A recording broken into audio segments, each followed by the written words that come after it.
Good morning, students.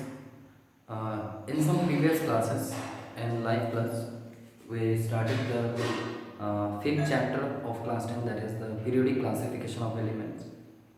In that classes, we discussed about the basic concept of periodic classification of element, that is the periodic table. This chapter is the most important chapter of class 10. So, in this chapter, we discussed about the Mendel's periodic table. We discussed about Doberer-Ehner's Trash law. We discussed Newland's octave law. How the periodic table established means periodic table कैसे आया? Why we classify the elements? We discussed Doberer-Ehner's Trash law. We discussed Newland's octave rule. We discussed Mendel's periodic law.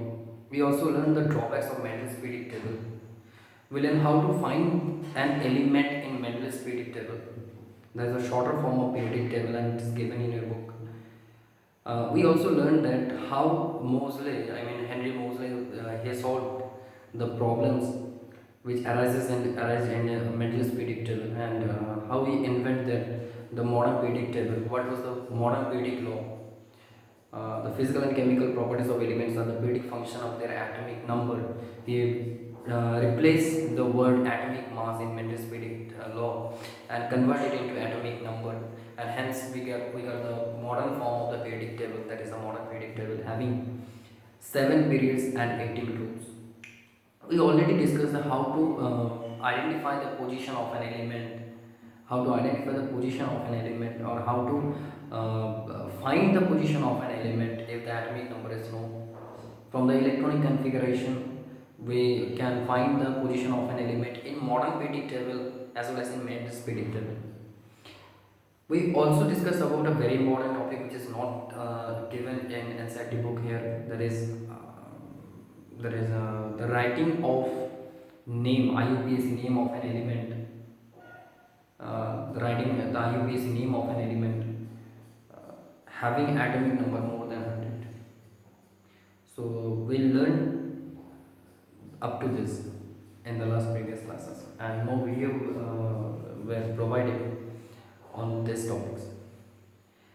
Just try to collect the notes from your friends. If you'll face any problem related to those topics, then inform me at that time.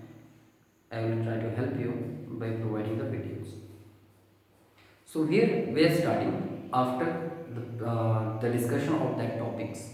Okay, उस topic के बाद वाले question में हम लोग आ रहे हैं, उस टॉपिक को मैं इस वीडियो में रिपीट नहीं कर रहा. So we'll start from page number 87.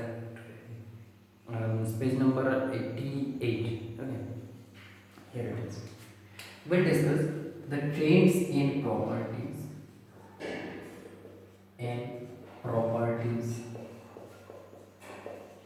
of elements in modern periodic table. In modern periodic table. Okay. The traits in properties of elements in modern periodic table. In this video, we'll discuss about the traits in atomic radius. We'll discuss the traits in metallic and non-metallic character. In the next video, we'll discuss about electronegativity. We'll discuss about ionization enthalpies and so on. So, although the ionization enthalpy this discussion is not included in class 10, so I'll try to limit my discussion on these topics, limited up to class 10, because you will learn more in details about this chapter, this trains, this topic in class 11. तो हम यहाँ पे class में इसको थोड़ा सा limited portion में पढ़ाएंगे, ठीक है. क्लास 11 में आप लोग और विस्तार से इसके बारे में डिस्कशन करेंगे. सो देखिए स्टार्ट. तो फर्स्ट हम लोग स्टार्ट करेंगे एटॉमिक रेडियस से. एटॉमिक रेडियस तो जो एटॉमिक रेडियस क्या होता है, हम लोग बोहर्स एटॉमिक मॉडल पर है, उससे पहले रदरफोर्ड एटॉमिक मॉडल पर है. हम लोग को ये पता है कि एटम के स्ट्रक्चर में एक सेंटर होता है. एटम के स्ट्रक्चर में एक सेंटर होता है. This centre of an atom is called nucleus. Nucleus, ठीक है. The centre of an atom is called nucleus. अब एटम के सेंटर के बाहर इलेक्ट्रॉन घूमते हैं, गोल गोल घूमते हैं in circular path. This circular paths are called orbit.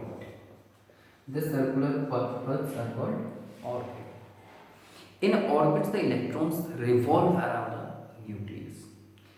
There are 7 orbits within an atom. We learn according to Bohr's atomic model, like K, L, M, N, O, P, and Q, where the electrons revolve, and these orbits are fixed. Electrons revolve in fixed circular orbits.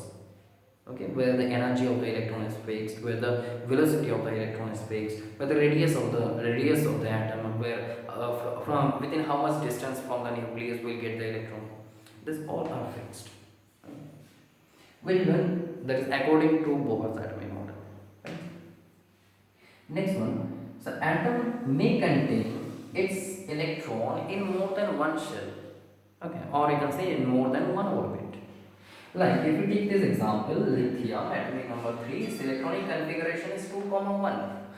So it contains the electrons in 2 orbits, in K and in L also. So there are 2 orbits in lithium. If we draw the electronic configuration, means electronic structure अगर हम लोग ऐसे represent करेंगे, then it will be like this. The first shell contain or first orbit contain 2 electrons and the second orbit contain 1 electron here. We know how to write the electronic configuration. मैं उसको विस्तार से और नहीं बोलूँगा, सबको बताते हैं.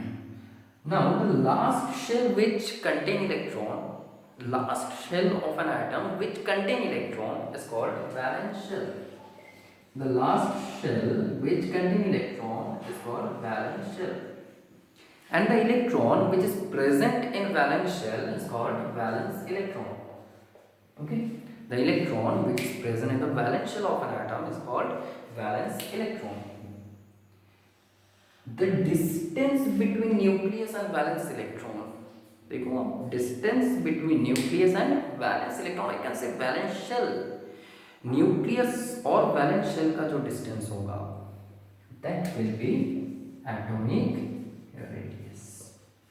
That is atomic. Is it correct always? No. Yeah, always सही नहीं. Matter क्या? Because electrons या फिर जो एटम का जो स्ट्रक्चर होते हैं, एक्चुअली ये स्पेरिकल ऐसा नहीं होता है. एटम का स्ट्रक्चर थोड़ा सा डिफरेंट होता है, इलेक्ट्रिकल स्ट्रक्चर होते हैं. तो इसमें थोड़ा सा कंफ्यूजन देगा है कि अब distance between nucleus and valence electron इसको आप ऑलवेज एटॉमिक रेडियस नहीं बोल सकते.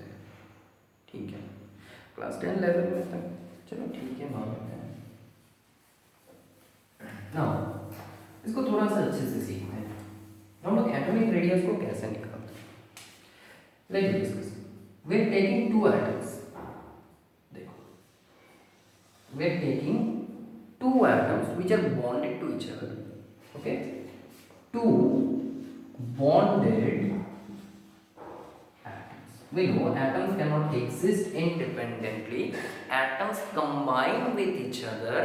Atoms combine with each other to form molecule. Atoms exist in the form of molecule. Here, these 2 atoms, they will combine and form the bond. That these are bonded atoms. 2 bonded atoms. Now, when they will combine, they will form. They will be like this. They will be like this. Okay, bond हो रहा है, bonded हो रहा है, bonded हो रहा है. Okay, तो इसको आप ऐसे भी बना सकते हो. Here this one. Here this one. Okay. Now if I erase this, that's structure. Here this one is the nucleus and this one is the nucleus. There's a 2 bonded atoms, but 2 bonded atoms. Which types of atoms? Both the atoms are same. 2 bonded homonuclear. Homonuclear means जिसका nucleus same है, जहाँ पे दोनों atom same है. Like hydrogen H2. Suppose ये H2 है, ठीक है, मतलब ये दोनों एटम्स क्या है, सेम है. या O2 है, दोनों एटम सेम है, O। Two bonded homonuclear atoms,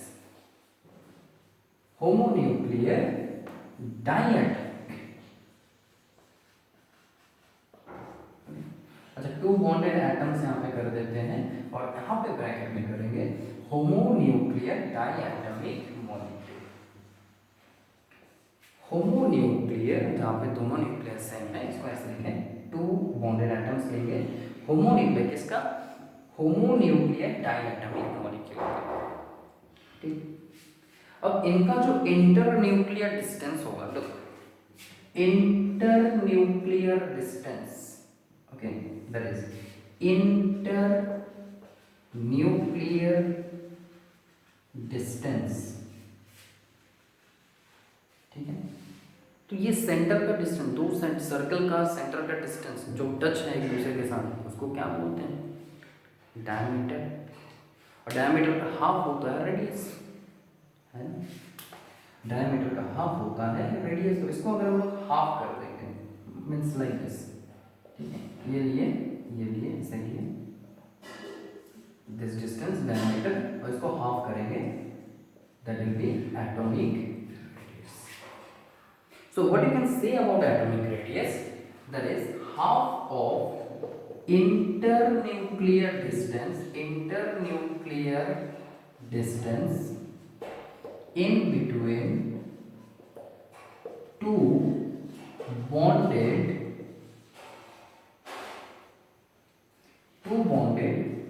homonuclear atoms.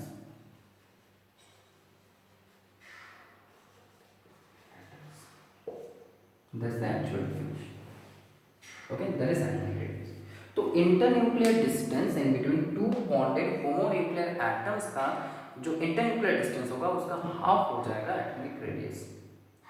इस डेफिनेशन को आप लोग देख सकते हैं। Atomic radius is half of the internuclear distance in between two bonded homonuclear atoms, but this should be taken for homonuclear diatomic molecule, मतलब ऐसा molecule जिसमें दो एटम है और दोनों एटम सेम है। अगर डिफरेंट होगा तो उसके लिए प्रोसेस अलग होंगे। हमें कंसर्न इसमें है, ठीक है, कंसर्न हमें इसमें है। चलो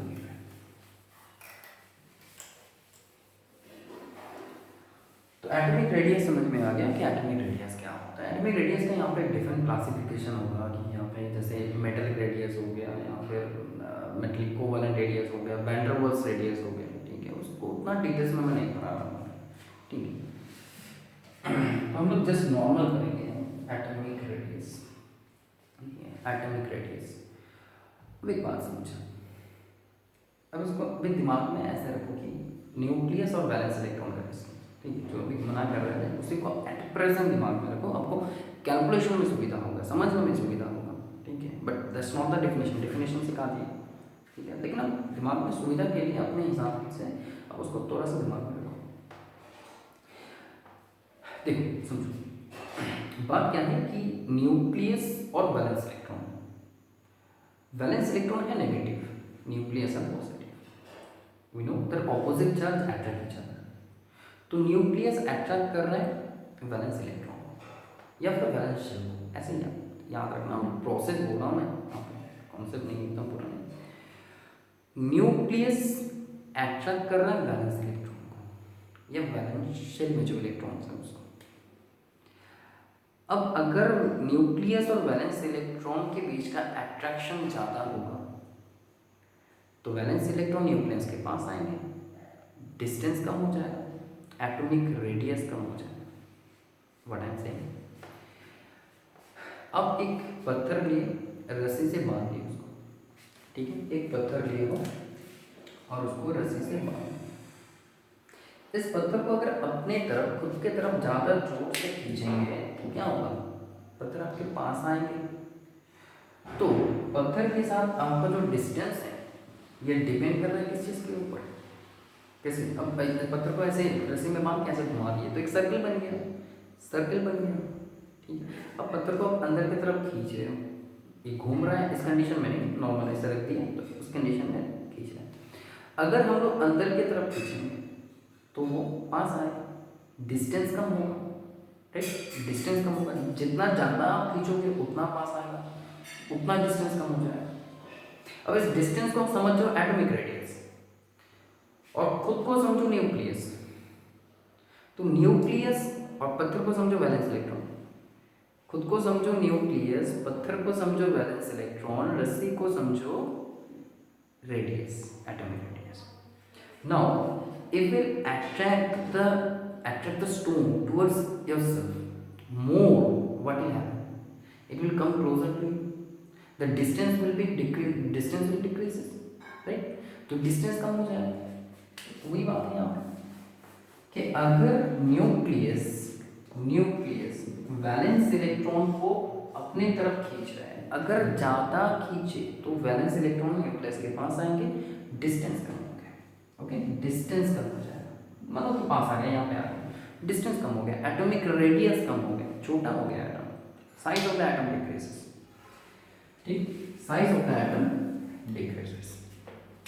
समझते हैं। चेंज इन, हम लोग सीखेंगे change in atomic radius in modern periodic table. When you move left to right, first we will discuss left to right. In modern periodic table, if we move left to right, what will happen? What will be the change in atomic radius? अगर हम लोग periodic table में left से right की तरफ move करें तो atomic radius का क्या change होगा, समझते हैं। लेफ्ट टू राइट मूव करने से एटॉमिक रेडियस का क्या चेंज होगा, ये वाला समझ में आ जाए तो बाकी सब इजी लगेगा, ये समझ में नहीं आया तो बाकी सब tough. Left to right, if you move left to right in the periodic table, what will happen, what will be the change. तो फर्स्ट आते हैं, जैसे हम लोग एक एग्जांपल ले लेते हैं, लिथियम, सेकंड पीरियड वाला एलिमेंट ले लेते हैं, lithium, okay, lithium, beryllium, boron, carbon, nitrogen, oxygen, fluorine, okay, this are the elements in the second period. तो ये हो गया लेफ्ट टू राइट, तो इनका atomic number lithium 3, beryllium 4, boron 5, 6, 7, 8, 9, this are the atomic numbers. क्या देख रहे हैं, क्या चेंज हो रहा है, क्या चेंज हो रहा है, atomic number increases, atomic number means number of proton. तो when you move left to right, number of proton increases, ठीक, अच्छा चलो increases लिख देते हैं, increases, ठीक। अब आपके दिमाग में क्वेश्चन आएगा, सर इलेक्ट्रॉन भी तो बढ़ रहा है, सर इलेक्ट्रॉन भी तो ज़्यादा हो रहा है, देखो इसका electronic configuration 2,1, 2,2, 2,3, 2,4, 2,5, 2,6, 2,7, number of shell तो सेम है, नंबर ऑफ शेल, इलेक्ट्रॉन आ तो रहा है सेम शेल में, इलेक्ट्रॉन इंक्रीज तो हो रहा है, लेकिन electron enter to the same shell, तो इसमें डिफरेंस नहीं है। लिथियम का जो हम करेंगे, अगर साइन लिथियम का लास्ट वाला जैसे वैलेंस शेल दिखा रहा है, ठीक है, वैलेंस शेल दिखा रहा है, लिथियम का अगर ऐसा है लास्ट में एक इलेक्ट्रॉन, तो बेरिलियम में क्या हो जाएगा, थोड़ा सा छोटा हो जाएगा, ठीक है, बेरिलियम में थोड़ा सा छोटा हो जाएगा, 2 इलेक्ट्रॉन, ठीक है, थोड़ा सा छोटा हो गया, ये लिथियम हो गया, बेरिलियम हो गया, बोरॉन में जाएंगे तो और थोड़ा सा छोटा होगा, ठीक है, इलेक्ट्रॉन बढ़ने के लिए नहीं, इलेक्ट्रॉन इंक्रीज होने के लिए। जब हम लोग लेफ्ट टू राइट जाते हैं तो नंबर ऑफ प्रोटॉन इंक्रीज होता है, अब प्रोटॉन होता है कहाँ पे, न्यूक्लियस में, राइट, न्यूक्लियस में। अब भाई अट्रैक्ट करने का तो वैलेंस इलेक्ट्रॉन को करेगा, वैलेंस शेल में जो इलेक्ट्रॉन है उसको करेगा, और कितने इलेक्ट्रॉन है उससे क्या मतलब, ठीक, इसको भी करेगा अट्रैक्ट, इसको भी तो करेगा, कोई दिक्कत नहीं। इसमें देखो न्यूक्लियस में 3 प्रोटॉन है, for this 4 protons, for this 5 protons. So when you move lithium to boron, means when you move left to right, the number of proton increases, number of proton increase होता जा रहा है, ठीक, तो nucleus का power increase हो रहा है, that is called effective nuclear charge. So number of proton increases, effective nuclear charge increases Okay, effective nuclear charge increases as a result attraction force in between nucleus and valence electron VE, here it is valence electron, आपको पूरा form में लिखना, valence electron increases. Okay, तो attraction force increase हो गया, ज्यादा attract कर रहा है तो देखो एटॉमिक रेडियस कम हो गया. So atomic radius decreases. Okay, atomic radius जिसके लिए क्या हो गया, एटॉमिक रेडियस कम हो गया. और अब बोल सकते हो नंबर 5 में साइज ऑफ एटम डिक्रीजेस. ठीक है, तो इन सभी में सबसे बड़ा एटम कौन होगा, लिथियम. सबसे छोटा कौन होगा, fluorine. Left to right, when you move left to right the size of the atom decreases. Why? Because when you move left to right, the number of proton increases. The power of the nucleus is increasing. जितना proton बढ़ेगा उतना nucleus का power बढ़ेगा. Okay, the power of the nucleus increases, but the electron enter to the same cell. Here the number of shells are not increasing. Okay, shell कोई increase नहीं हो रहा है यहाँ पे, सिर्फ नंबर ऑफ प्रोटॉन इंक्रीज होता जा रहा है. इलेक्ट्रॉन इंक्रीज हो रहा है उससे कोई मतलब नहीं कर रहा है, क्योंकि इलेक्ट्रॉन जो न्यू आ रहा है, न्यू इलेक्ट्रॉन वो सेम शेल में आ रहा है, सेम ऑर्बिट में आ रहा है. So as a result the attraction force, effective nuclear charge increases. Nucleus का प्रोटॉन बढ़ गया तो पावर बढ़ गया उसका. Effective nuclear charge increases, the attraction force in between the nucleus and valence electron increases. So more powerful nucleus will apply more attraction force towards the valence electron. As a result, the attraction force increases, so atomic radius increases and size of the atom decreases. That's the concept. So when you move left to right, the size of the atom decreases. Left वाले बड़े होते हैं, right वाले छोटे होते हैं. ठीक है, तो पीरियोडिक टेबल में लेफ्ट से राइट जाएंगे तो एटम का साइज कम हो जाएगा. ठीक है, क्लियर हो? नेक्स्ट आते हैं when you move up to down. ऊपर से नीचे जाएंगे अगर पीरियोडिक टेबल में तो एटॉमिक रेडियस में क्या चेंज होगा. So here we are taking this example lithium, sodium, potassium. Okay, ऊपर से नीचे तीन एलिमेंट ले लिए. Electronic configuration lithium 2,1, sodium 281, potassium 2881. What you can observe? There is number of shells increasing. यहाँ पे 2 शेल में इलेक्ट्रॉन है, यहाँ पे 3 शेल में, यहाँ पे 4 शेल में. तो लिथियम का अगर हम लोग करेंगे, दिखाएंगे लिथियम का अगर हम लोग दिखाएंगे इलेक्ट्रॉनिक कॉन्फ़िगरेशन तो ऐसा. ठीक है, यहाँ पे 2, यहाँ पे 1. This one is for lithium, right, जिसको यहाँ पे बना है लिथियम. नेक्स्ट आ रहा है sodium. Here it is 3, 1 2 3, one more, right. 2 1 2 3 4 sodium. Here it is potassium. How many? 7 potassium. ठीक है, ये आ रहा है क्लास में 1, बाकी यहाँ पे 2 3. अच्छा, ये जगह देखिए, यहाँ पे बना देते हैं पोटेशियम का यहाँ पे बना देते हैं. कैसे बना रहे ताकि वो रिलेट कर पाऊँ. लास्ट में here it is potassium, lithium, sodium. So what you can say about the change in size of the atoms when you move up to down, what will happen, a new shell is added. देखो एक नया shell आ गया यहाँ पे second वाला shell था. Atomic number increase तो हो रहा है, इसमें कोई दो मत नहीं है. 3 यहाँ पे 11, यहाँ पे 19. एटॉमिक नंबर इंक्रीज हो रहा है, लेकिन प्रॉब्लम कहाँ पे है, one new shell is added. यहाँ पे 2 शेल था, यहाँ पे 3 शेल आया, यहाँ पे 4 शेल आ गया, उसके नीचे 5 शेल आया. न्यू शेल इज एडेड, यहाँ पे एक नया शेल आ रहा है. What will happen then, as a new shell is added, so the effective nuclear charge will decrease. एक नया इलेक्ट्रॉन आ जा रहा है. ठीक है, समझ रहे हो, मतलब कि यहाँ पे 2 शेल थे, ये न्यूक्लियस है सामने, यहाँ पे मान लो. ठीक है, यहाँ पे न्यूक्लियस है, यहाँ पे एक शेल है, इसके पीछे और एक शेल आ गया. तो वैलेंस शेल जो है वो पीछे है, लास्ट में है, तो उसके पहले वाले शेल इसको क्या करेंगे, ढक के रखेंगे। That is called shielding, it's called shielding effect. तो देखो यहाँ पे वैलेंस इलेक्ट्रॉन को कौन ढक रहा है, कौन छुपा रहा है, एक शेल छुपा रहा है। यहाँ पे देखो वैलेंस इलेक्ट्रॉन को कितने शेल छुपा रहा है, एक दो शेल छुपा रहा है।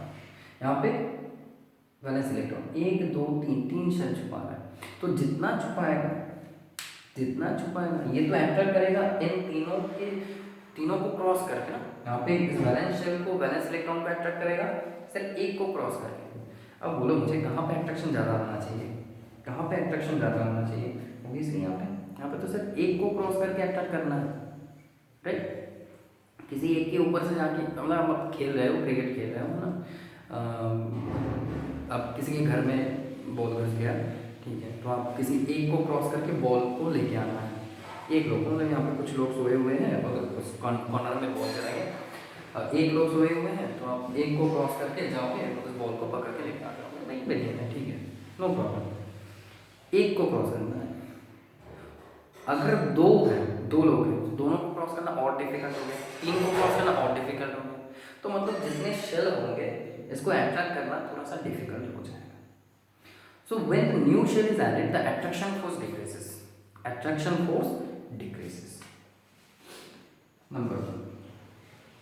तो ये इसको ढक रहा है, that is called shielding effect. मैं इसको डिटेल्स नहीं बोल रहा हूँ, जस्ट ये वर्ड आपको बोल दे रहा हूँ कि that is shielding effect.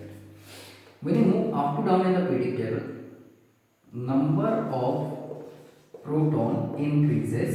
Number 2, यहाँ पे मैं सिर्फ साइन लिख रहा हूँ, जस्ट लिख लेना यहाँ पे, P for proton increases, ठीक है, this arrow represent increases, this arrow represent decreases, right?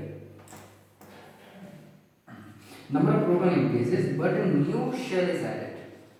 A new shell is added. एक नया शेल ऐड होगा। As a result, attraction force in between nucleus and valence electron decreases. New shell add हो गया तो attraction force कम हो गया, ठीक है, नया शेल शेड कर रहे हैं, तो अब अट्रैक्शन फोर्स कम होगा तो दूर जाएगा, ठीक है, दूर जाएगा। तो distance between nucleus and valence electron increases. Distance ही तो एटॉमिक रेडियस है, तो atomic radius increases, or you can say size of atom increases. Okay, so when you move up to down in the periodic table, the size of atom increases. So that's the concept. So periodic table में ऊपर से नीचे जाने से atom का size बढ़ जाता है और लेफ्ट टू राइट जाने से एटम का साइज छोटा हो जाता है। तो पीरियडिक टेबल में अगर आप लेफ्ट टू राइट मूव करेंगे तो लेफ्ट वाले आपको बड़े एटम मिलेंगे, राइट में छोटे एटम मिलेंगे, ऊपर आपको छोटे एटम मिलेंगे, नीचे बड़े एटम मिलेंगे, ठीक है। जब हम लोग ऊपर से नीचे जाते हैं तो एटम का साइज इंक्रीज होता है, क्लियर, और लेफ्ट टू राइट जाते हैं तो एटम का साइज कम हो जाता है, छोटा हो जाता है, ठीक है। तो दैट्स द कॉन्सेप्ट। तो ये इसको एटॉमिक रेडियस का जो कॉन्सेप्ट है इसको अच्छे से पढ़े, ये अगर क्लियर हो गए तो बाकी कॉन्सेप्ट इजीली क्लियर हो जाएंगे। So learn up to this, in the next class will discuss about the remaining concepts. तो आज सिर्फ एटॉमिक रेडियस को दिखाएं क्योंकि एटॉमिक रेडियस पहला वाला टॉपिक है, पहला टॉपिक को समझना ही ज़्यादा इंपॉर्टेंट है, बाकी टॉपिक क्लियर इजीली होगा कंपैरेटिवली। सो इस वीडियो में हम सिर्फ इसी को कवर किए, नेक्स्ट वीडियो में बाकी क्वेश्चन कवर